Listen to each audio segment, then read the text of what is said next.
الحمد لله على نعمة الإسلام، الحمد لله الحمد لله لولاه لكنا.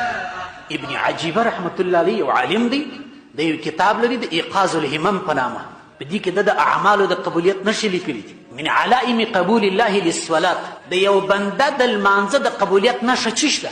ان یشعر المصلي فيها بلذة الاقبال على الله.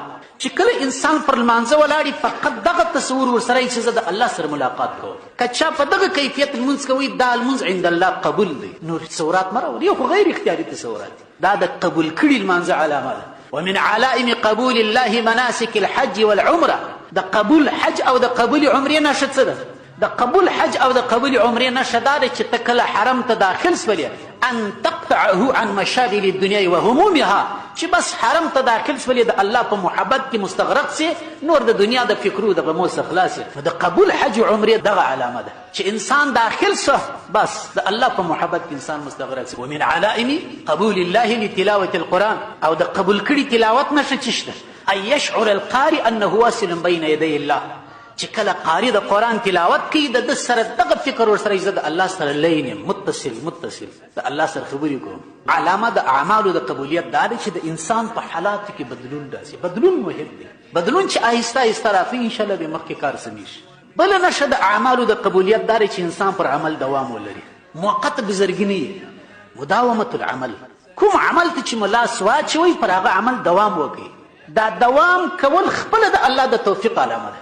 بزرگان وایي تا چې د ماپښین لمونځ وکړي، چې کله ته د مازدیګر لمانځه ته مسجد ته راتلې دا الله تعالی تا ته اشاره درکوي چې ماپښین مې درڅه قبول کړي. که چیرې ستا د ماپښین لمونځ الله نه وی قبول کړي بیا د مازدیګر توفیق نه درکوي. د مازدیګر لمانځه چې دې وکړي ماښام ته چې راځې د دې دا معنا ده چې الله مازدیګر قبول کړی دی درسي. دوام مهم شی دی. تقوا، اخلاص، للهیت، بدلون په دوام راځي. حدیث شریف کې راځي چې بهترین عمل هغه دی چې دوام باندې وسي. که څه هم لږ دوام مهم شی دی چې ته یو عمل کوې دا بل په پسې، دا د الله تعالی له طرفه د قبولیت علامه ده.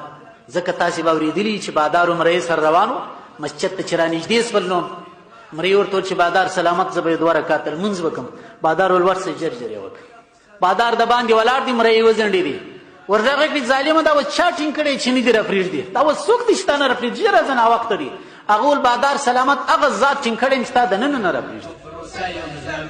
فالعزة لله لله ولله، فالعزة لله لله ولله، فالعزة لله لله ولله، فالعزة لله لله ولله. الحمد لله على نعمة الإسلام. تعليم الإسلام راديو.